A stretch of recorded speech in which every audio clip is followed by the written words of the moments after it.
WNYC Studios is supported by Grubhub. Sometimes getting to a so-called convenience store isn't actually very convenient. But now Grubhub delivers from local convenience stores. Whether you're in the market for snacks, paper towels, or drinks, Grubhub delivers them right from the convenience store to your door. This week on The Experiment, James Sulzer has always been obsessed with making things. Now he was positioned to help his daughter regain brain function. It's really easy as a scientist to be skeptical, but as a parent, you need to have leaps of faith. Listen wherever you get podcasts.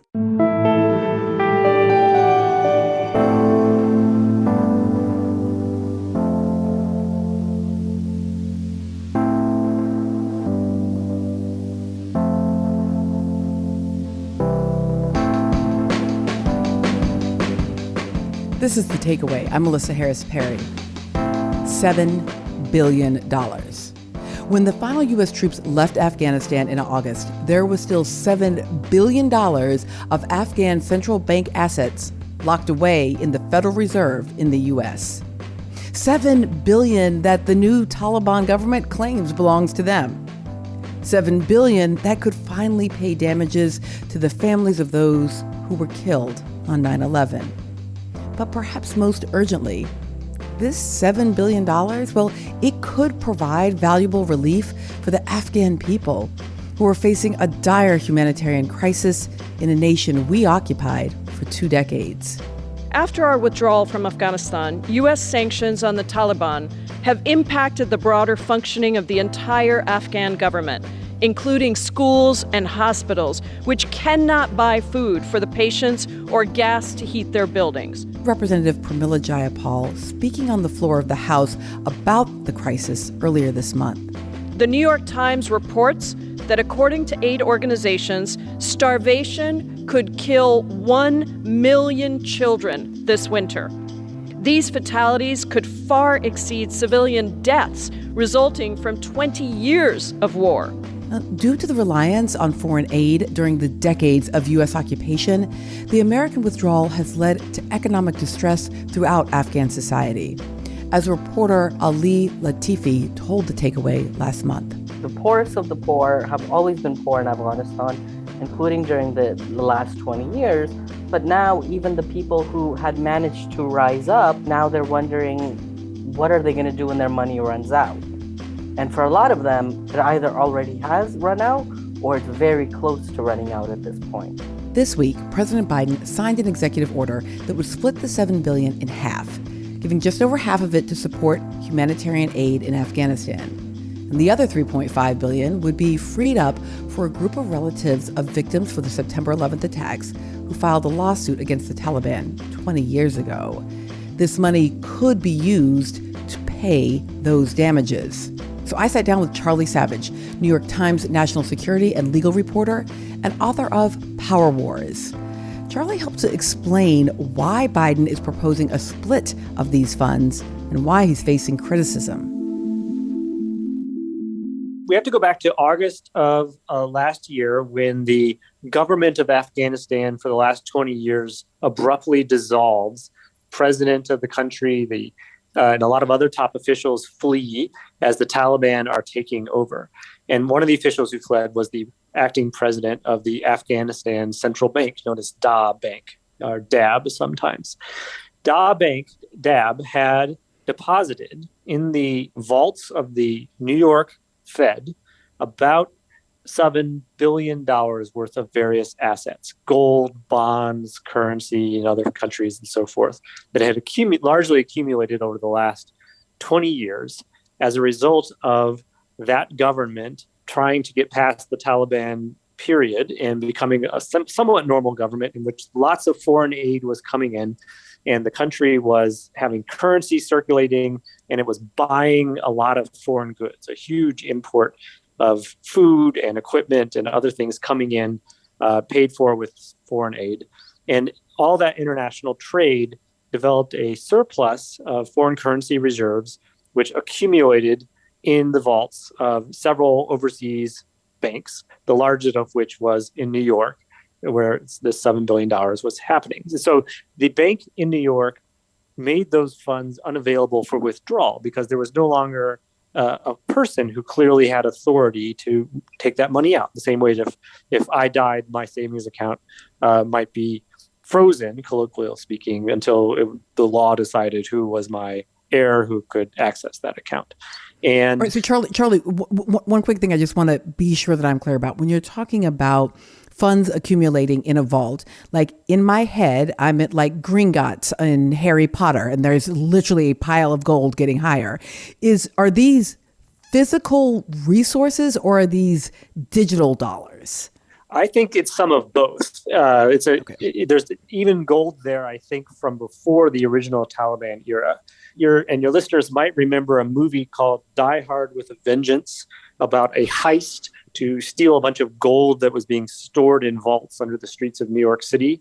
And that heist, the story of that movie was based on the New York Fed, which plays a role in storing central bank assets, including gold and currency, but also bonds and other things for other banks from around the world. And it's developed this over the last 100 years or so because the United States has been a very stable place, and in places where there's sometimes wars, like Europe in World War II and so forth, and the Middle East and Asia, of course.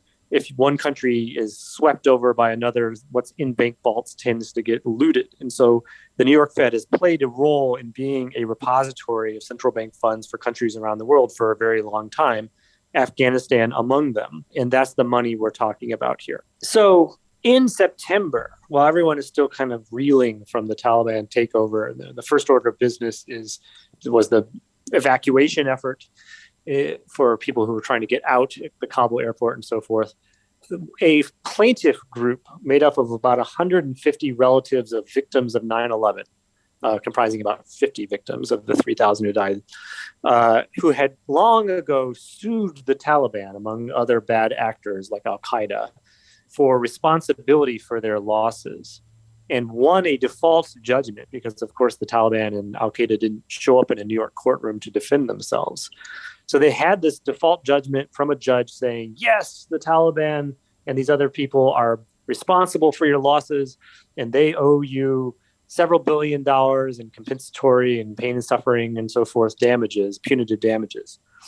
But that judgment had always seemed a quixotic, merely symbolic justice, because there was no way to collect money from the Taliban.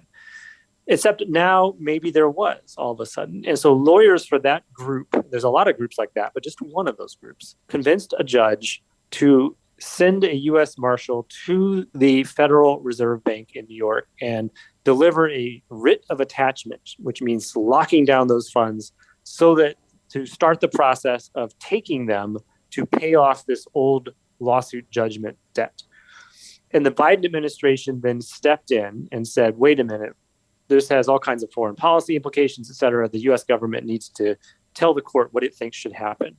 And so that process took months, and that brought us to where we are now. So the Biden administration decided to, first of all, use an executive order to grab half of that $7 billion. They split the baby, and they declared half of it regulated by the Office of Foreign Asset Controls, and they declared that meant it could not be seized by these plaintiffs. And their intention is to transfer that money. They need the judge's permission, but to transfer it to some kind of trust that would be used to benefit the Afghan people, to pay for humanitarian relief efforts amid the famine that's breaking out there and so forth. But then they left the other half behind and cleared a path for the 9/11 victims to continue to go after that other roughly $3.5 billion if in court. Some people have reported that Biden simply gave the money to them. That's a little bit oversimplified. He tacitly blessed the court awarding this money if it decides certain legal standards are met. There's a lot of stuff to litigate about whether this money can really be used to pay off a Taliban debt. But he could have taken it all for the purpose of helping Afghans, and he chose to leave behind half. All right, so that's really helpful. So what that half then does, right, is it basically funds or makes possible actual resources. So the point you'd made that these judgments, these previous judgments were sort of creating a debt, right? Saying you are indebted, to this plaintiff, but without any sense that that was a debt that was ever going to be paid off, right? It's just simply an acknowledgement of it. But now that debt is potentially payable, at least in part, but you'd have to go through a new process in order, or not you, families would need to go through a new process in order to actually release those resources. So they need to convince the judge that this money that belongs to the state of Afghanistan, or the former government of Afghanistan, the central bank of Afghanistan, is sufficiently associated with the Taliban that it can be seized to pay off the Taliban's debts. And there's all kinds of complexities around that, including that the United States government does not recognize the Taliban as the legitimate government of Afghanistan and has apparently no intention of doing that anytime soon. And the court lacks the authority to declare the Taliban the government of Afghanistan. That's only something a president can do. And further, the United States has never declared the state of Afghanistan a state sponsor of terrorism. And one of the laws that allows some sovereign assets to be used to pay off terrorism judgments like this generally works when that state has been declared a state sponsor of terrorism, and then some of their protections of sovereign immunity have been lowered. And so the court is going to have a lot to work through here to decide whether this is a legitimate use of this money. The plaintiffs, both this group that was the first in line to put its hand up for it, and a lot of other 9/11 lawsuit clusters, which are now also jostling for permission and putting their hands out to try to grab some of this money. First responders. Well, lots of many relatives of 9/11 victims, just normal victims, people who were in the towers, on the planes, filed these kinds of lawsuits. And just for various reasons, there were a number of them rather than just one big one. That, some people went with this law firm, some people went with that law firm. Only one of them was in a position where they already had a declared liquidated damages judgment, so they could go get a writ of attachment. The others just hadn't bothered, basically, because it was all symbolic anyway. And now they're trying to get their ducks in a row to also be able to go to this court and say, we also want to attach these assets. And so they're going to have to fight it out in court in terms of whether this is legitimate at all. They're going to fight with each other about whether the group that got there first gets to have their entire award paid off before the rest get anything, which might be how it works in New York, but also might seem questionable because there's nothing special about that group. Everyone has suffered the same kind of loss. And so there's a variety of ways in which this may get ugly. Let's talk about the other half of the money, those resources that the Biden administration is saying they're going to use to assist Afghans currently living in Afghanistan, right, who are dealing with this basically total collapse of their economy since we departed. Can you help us to understand a bit more about how decisions would be made about those dollars? Right. Well, as an entry point on that, I think it's maybe helpful to your listeners to understand what is happening in Afghanistan with a little more depth, and then what is controversial about this whole maneuver. So Afghanistan, for the last 20 years, has had an economy that has been, let us say, artificially inflated compared to your average country because of the absolutely massive amounts of nation-building related foreign aid pouring into that country from the United States and other Western allies and just other do-good countries. Huge amounts of salaries of government officials and roads that were being built and everything else was coming in as foreign aid money. And then that money was circulating through salaries that are not being paid now and so forth, and eventually coming back out of the country because they had a huge trade imbalance. So they were importing massive amounts of equipment and food that they were not making up for with their own exports. They had meager exports. And so the difference was made up by all this foreign aid. And that's how their economy functioned. And after the Taliban takeover, that is all collapsing for about 7 different reasons. The people's salaries are not getting paid. The value of the Afghan currency, called the Afghani, is collapsing because the central bank is no longer exchanging it for dollars in weekly currency auctions. And no one has confidence that this economy is going to get any better under the Taliban. Those who do have hard assets are either putting it in their mattress, or they're more likely, if they can, they're sending it out of the country. because they just don't think they'll be able to hold on to it under Taliban rule. And banks are therefore facing a currency shortage crisis. So they can't let people withdraw money even as the money is losing value. And a lot of very poor people who were already on the edge of being able to sustain themselves now can no longer afford to buy food. The whole system of having currency as a means of exchange so that people will move things from where they are to where they need to be, like the stores of shelves, is completely drying up, and the country is collapsing into a barter economy. And as a result of this disaster that is still unfolding and mass starvation, a huge new wave of migrants is about to and already starting to come out of Afghanistan, trying to escape this situation, and is going to doubtless reach Europe and cause new waves of instability, not unlike after Syria in 2014. So it's just a terrible, terrible situation stemming from an economy that no longer works and doesn't really have a good opportunity to work. One part of that is also that there are sanctions on the Taliban that make it illegal both under American law, but also under the United Nations, to send money into Afghanistan in a way that might benefit the Taliban as a counterterrorism measure. So everything is just locked up. So the half of these assets that the Biden administration has decided to move out of the grasp of the 9/11 families is going to be spent apparently on adding to what governments have already allocated, including a lot from the United States, for humanitarian assistance, food, medicine, winter clothing, and so forth, to benefit the Afghans. One of the controversies about this is, should any of this money go to 9/11 families? We've already talked about the whether it's really the Taliban's money, and then that has to be worked out in court if the Taliban is not considered the government of Afghanistan. But another part is that this will cripple the central bank. The central bank already was crippled. It's been paralyzed since August. But one of the things it did that kept that economy functioning was it put huge amounts of US dollars in pallets, literal pieces of paper, US dollars, and flew them in planes to Kabul once a week or so. And the central bank would then hold an auction and sell those dollars in exchange for Afghan currency. And that propped up the value of the Afghan currency and allowed currency to circulate so that the Afghan currency was worth something, so that banks had money in their equivalent of ATMs if those people who had accounts went in to withdraw their money and so forth. And that process has completely stopped. And so the Afghan currency is plunged and banks don't have enough currency to give anyone. There is an argument that some have put forward that the central bank should be permitted to resume that practice of selling dollars into the economy. And maybe there's a way of keeping the Taliban from just taking the money once it lands in Kabul. I think there's not a lot of confidence among U.S. officials that that's true, that the Taliban would just get at the controls that are possible.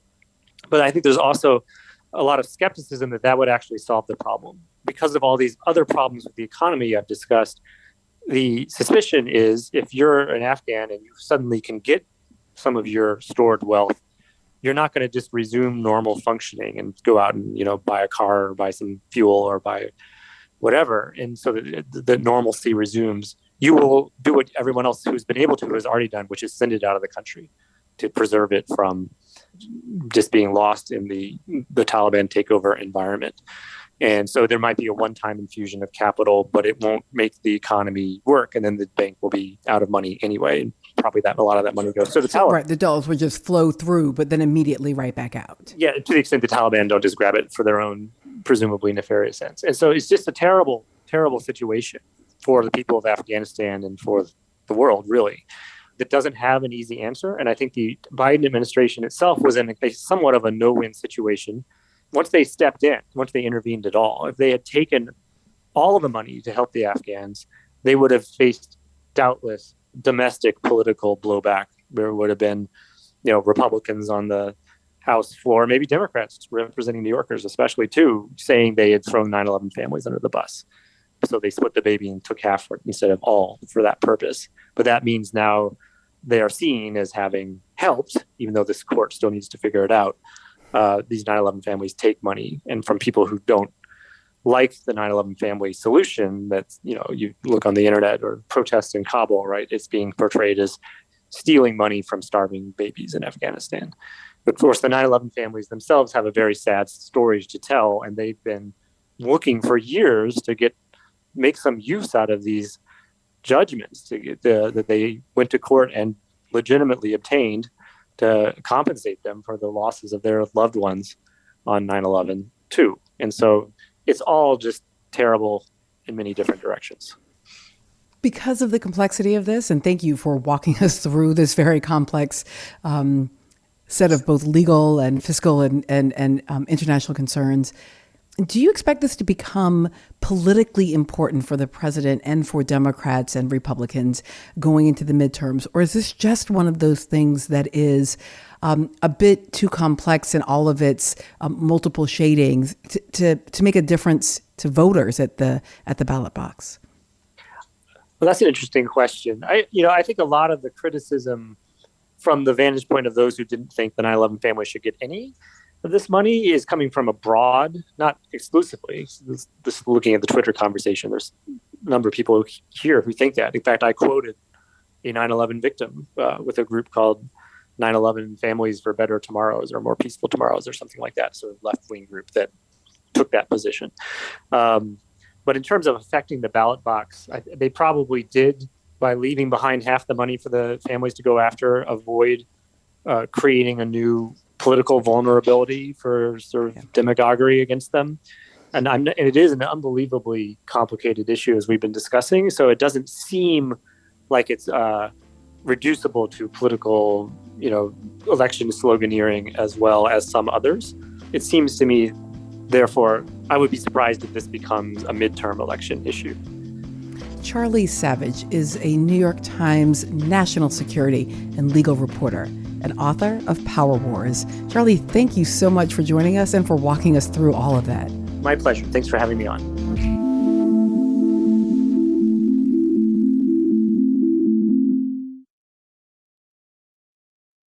WNYC Studios is supported by Grubhub. Sometimes getting to a so-called convenience store isn't actually very convenient. But now Grubhub delivers from local convenience stores. Whether you're in the market for snacks, paper towels, or drinks, Grubhub delivers them right from the convenience store to your door. It's delivery, it's convenience, it's deliverience. Or just call it Grubhub.